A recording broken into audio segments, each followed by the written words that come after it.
नमस्कार। आज हम बात करेंगे वंदे मातरम की। वंदे मातरम के 150वें वर्ष के समारोह पर लोकसभा में आज चर्चा हुई है और इस चर्चा के लिए 10 घंटे का समय नियत किया गया था। दरअसल इसका उद्देश्य क्या था? इसका उद्देश्य था कि वंदे मातरम की इतिहास, इसके महत्व और राष्ट्रीय प्रतीक के रूप में इसकी भूमिका को याद किया जाए। ये राष्ट्रीय गीत है और सामाजिक और सांस्कृतिक योगदान इसका क्या है, इसके विषय में आज हम जानते हैं। दरअसल वंदे मातरम की अगर बात करें तो वंदे मातरम बंकिम चंद्र चटर्जी ने लिखा था और 7 नवंबर 1875 को सबसे पहले ये प्रकाशित हुआ। तो आइए जानते हैं अन्य महत्वपूर्ण तथ्यों को। वंदे मातरम के 150 वर्ष पूरे होने के उपलक्ष्य में जो लोकसभा में इसकी चर्चा हो रही है, उसी के कारण इसकी फिर से हम चर्चा आज यहाँ पर कर रहे हैं। समझते हैं इसके विषय में कुछ महत्वपूर्ण तथ्यों को। तो जानते हैं वंदे मातरम के बारे में। तो जैसा मैंने आपको बताया कि 7 नवंबर सबसे पहले 1875 को यह पहली बार प्रकाशित हुआ। बंकिम चंद्र चटर्जी ने इसको लिखा था और फिर बंग दर्शन नाम की एक पत्रिका थी, उसी बंग दर्शन में सबसे पहले ये पब्लिश हुआ। बाद में आप जानते हैं, पढ़े होंगे कि बंकिम चंद्र चटर्जी का ही एक उपन्यास था जिसका नाम था आनंद मठ। तो 1882 में जब आनंद मठ आया तो आनंद मठ में भी उसका ये पार्ट बन गया। यानी कि वंदे मातरम सबसे पहले कब प्रकाशित हुआ? तो 1875 में, और बाद में आनंद मठ जब आया, जब ये उपन्यास छपा, तो ये उसका हिस्सा बन गया। अब देखिए, रविंद्रनाथ टैगोर ने इसको संगीतबद्ध भी किया था। सांस्कृतिक और राजनीतिक प्रतीक बन के भी राष्ट्रीय आंदोलन में ये उभरा और इसका प्रभाव बहुत व्यापक था। इसके पहले जो 2 छंद थे, अगर हम देखें तो 1937 में कांग्रेस कार्य समिति द्वारा उसको राष्ट्रीय गीत के रूप में अपना लिया गया था। 24 जनवरी 1950 को जब भारत के प्रथम राष्ट्रपति डॉक्टर राजेंद्र प्रसाद जो है, वो जब घोषणा की जा रही थी राष्ट्रगान की, तो उसी समय उन्होंने कहा कि जो वंदे मातरम है उसको भी राष्ट्रगीत के रूप में सम्मान दिया जाना चाहिए। तो जनगण मन को राष्ट्रगान घोषित करते हुए उन्होंने वंदे मातरम को राष्ट्रगीत के समान सम्मान दिए जाने की बात कही थी। हालांकि संविधान में राष्ट्रगीत का स्पष्ट उल्लेख नहीं मिलता है।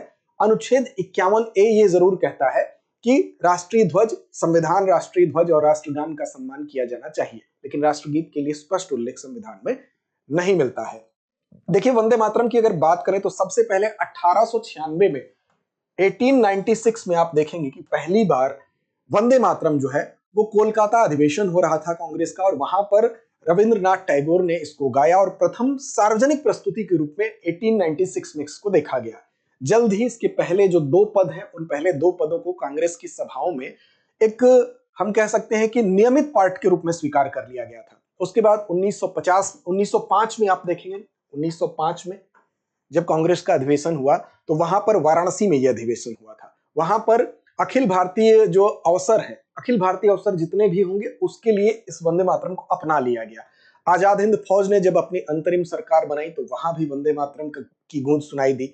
फिर स्वदेशी मूवमेंट और बंगाल विभाजन के विरोध में भी आप देखेंगे कि 7 अगस्त 1905 को पहली बार एक राजनीतिक नारे के रूप में यह दिखाई देता है। कलकत्ता के टाउन हॉल में जब हजारों छात्र जुलूस निकाल रहे थे तो वहां पर स्वदेशी और विभाजन विरोधी जो आंदोलन चल रहा था, वहां भी वंदे मातरम की गूंज सुनाई देती है। उस समय जो गवर्नर जनरल था कर्जन, वो इस बात से इतना ज्यादा, इसके प्रभाव से वो नाराज होता है कि उसने कहा कि जो भी वंदे मातरम गाएगा उसको गिरफ्तार कर लिया जाएगा। तो इसके प्रभाव का अंदाजा आप राष्ट्रीय आंदोलन के समय भी लगा सकते हैं। वंदे मातरम नाम जो है, ये राष्ट्रगीत की हम बात कर रहे थे, लेकिन इस नाम से, वंदे मातरम नाम से अंग्रेजी दैनिक भी निकला। विपिन चंद्र पाल ने 1906 में, याद रखेंगे आप, 1906 में विपिन चंद्र पाल ने इसी नाम से, यानी कि वंदे मातरम नाम से एक अंग्रेजी दैनिक निकाला। इसके अलावा अगर आप देखेंगे, वंदे मातरम संप्रदाय भी हमको दिखाई देता है। 1905 में ही कलकत्ता में मातृभूमि के प्रति समर्पण को बढ़ाने के लिए वंदे मातरम संप्रदाय की स्थापना हमको दिखाई देती है और वंदे मातरम आंदोलन भी दिखाई देता है। कहां दिखाई देता है? तो वंदे मातरम आंदोलन जो है वो गुलबर्गा, हैदराबाद और कर्नाटक का जो क्षेत्र था, वहां पर छात्रों के नेतृत्व में यह दिखाई दिया वंदे मातरम आंदोलन। और नवंबर 1938 में अंग्रेजों द्वारा वंदे मातरम गीत पर प्रतिबंध लगा दिया गया। इसके प्रभाव को देखते हुए गुलबर्गा विश्वविद्यालय और उस्मानिया विश्वविद्यालय, यहाँ के जो छात्र थे, विरोध स्वरूप उन्होंने इसको गाया और उसका परिणाम क्या हुआ कि उनको नजरबंद किया गया, उनको निष्कासित किया गया।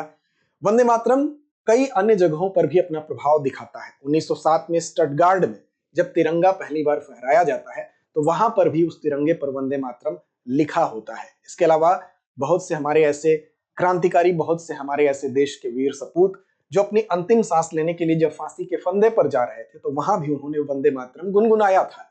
1809 में मदन लाल धींगरा को लंदन में जब फांसी दी जा रही थी तो वो भी वंदे मातरम गुनगुना रहे थे।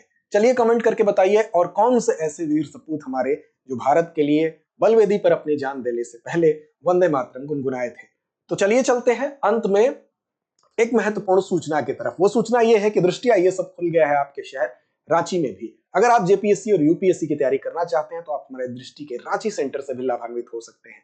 और उसके अलावा हम आपके लिए लेकर आए हैं GS studio foundation live online course, एक ऐसा कोर्स जो आपके लिए पॉकेट फ्रेंडली है 24,999 रुपए में। इस कोर्स की विशेषता ही इसकी उपयोगिता को साबित करती है। क्या है इस कोर्स की विशेषता? तो इस कोर्स की विशेषता यह है कि केवल 14 माह में जीएस का प्रीलिम्स से लेकर मेंस तक का जो सिलेबस है उसको कवर किया जाएगा। एक अनुभवी टीम जिसके पास 26 वर्षों का अनुभव है, 1250 प्लस घंटों की कक्षाएं मिलेंगी आपको। साथ ही साथ जो 18 माह तक इसकी वैलिडिटी है उसको आप बढ़ा भी सकते हैं। लेक्चर के दौरान जो भी पीडीएफ जो भी लिखा जाएगा वो पीडीएफ फॉर्म में आपको उपलब्ध भी कराया जाएगा। साथ साथ क्लास के दौरान लाइव चैट की सुविधा है, कोई भी आपको डाउट हो आप पूछ सकते हैं। यहाँ पर आपको 18 क्लास टेस्ट भी मिल रहे हैं प्रीलिम्स और मेंस के।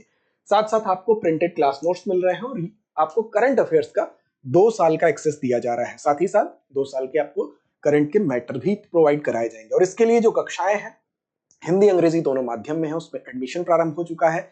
हिंदी माध्यम की कक्षा 9 दिसंबर से शाम 5 बजे से और इंग्लिश मीडियम की 10 दिसंबर शाम 6 बजे से प्रारंभ हो रही है। डिस्क्रिप्शन में आपको लिंक मिल जाएगा। विस्तार से और कुछ जानना चाहते हैं आप तो हमारा नंबर भी है 8750187501। इस पर आप कॉल कर सकते हैं। साथ ही साथ आप दृष्टि लर्निंग ऐप से उसको डाउनलोड करिए, वहां से जाके भी इस कोर्स को परचेज कर सकते हैं, विस्तार से इस कोर्स के बारे में क्वेरी कर सकते हैं। तो चलिए अंत में चलते हैं अभ्यास प्रश्न की तरफ कि वंदे मातरम किस वर्ष लिखा गया माना जाता है। विकल्प आपके सामने है 1865, 1870, 1875 या 1880। तो इस प्रश्न का जवाब कमेंट बॉक्स में देना ना भूलिए। लड़ते रहिए अपने लक्ष्य की ओर बढ़ते रहिए। अब एग्जाम की तैयारी को और बेहतर करने के लिए हमारे चैनल को लाइक, शेयर और सब्सक्राइब करना ना भूलें।